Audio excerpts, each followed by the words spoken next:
So I've got my little beat going on here. And what I want to do now is I want to add a loop to this. Start looking with sampling and get these sample lessons going on. So I've got a beat here. No, this one right is better. Just something smooth like this. We're going to try and take this beat and match it up. We're not going to make it permanent now. It's just to show you an idea of what we can do. Now you can see here it's an ATL system, it's an Atlanta file from the MPC files that come with the program, so that's why I'm using it too. And it says 90 BPMs, I believe this is, and it's called the Drum Loop 27. So in order to get this beat inside and this whole song program stuff, we just double click it. All right, we double click it and it's going to appear here right there at the bottom of our list. Next thing we're going to do is we're going to go to our MPC, or we can go right here in the software, and we can click on Sample Edit. So I can go to Sample Edit on my MPC. I can click on the sample right here. Or on an MPC, you can scroll to it, you know. So before it was someplace, I would say it was right there, right?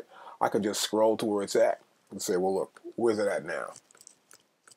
And it's there. I can just take this wheel, data wheel, and scroll down. There it is right there. And I've got the sample right there, okay? Now to play it back, I can hit this pad over here. That's this pad 13, you can see it playing right there. It's playing at a loop. I can just play sample by hitting pad 15. Just play the sample.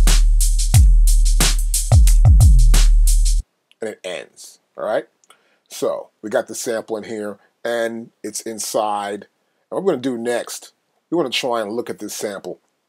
So we're going to go to Chop. Now here in Chop, see what happened? It's looking at the sample saying, wait a minute. It's seeing these peaks and these valleys within the sample. Now here on our screen display on our MPC, you'll notice there's these little lines that go from top to bottom in certain sections of the sample. And what the software is doing is looking at it saying, well, that's a sample, this is a sample, and that's a sample. Now here I've got Audition. I can press Audition here.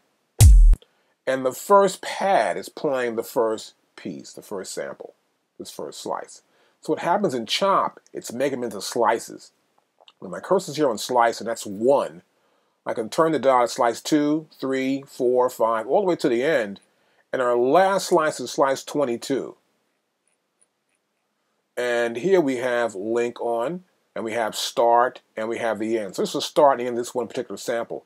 And we can adjust those parameters actually. So I can, let's say, go to this sample here.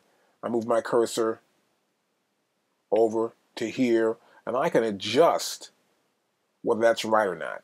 Now, to do it differently, we have also this chop to threshold, and this is the threshold. So what's happening here, the software is recognizing that this is a sample, and it's saying, well, I want to look at this sample and see the peaks and the valleys. Now here on the computer, you can see even better, of course. You can see these peaks and valleys, right? And you can move these little lines and just hold it down right there. See that? I just move that a little bit. So I can always look even closer here on the computer and look at a particular slice if I want to. And these lines go from top to bottom, and it says, okay, this is a slice. And the reason why it is because there's a peak behind it where something gets louder here. So it knows that this is one piece, this is a piece, that's a piece, and it goes right here. And it's in stereo, obviously, right? It's got almost identical 2 lines, these wave files. So it's a stereo file too as well. Now, once we got our file like that, what we can do next is we can hit these pads, and each pad represents one of these slices. Now, to show you how it works here, I've got the pad set up here now. Hit a slice, and you'll see in the computer software, as I keep hitting these slices, these pads, it just plays a slice. Now, that's up to 16. So let's say I go to bank B.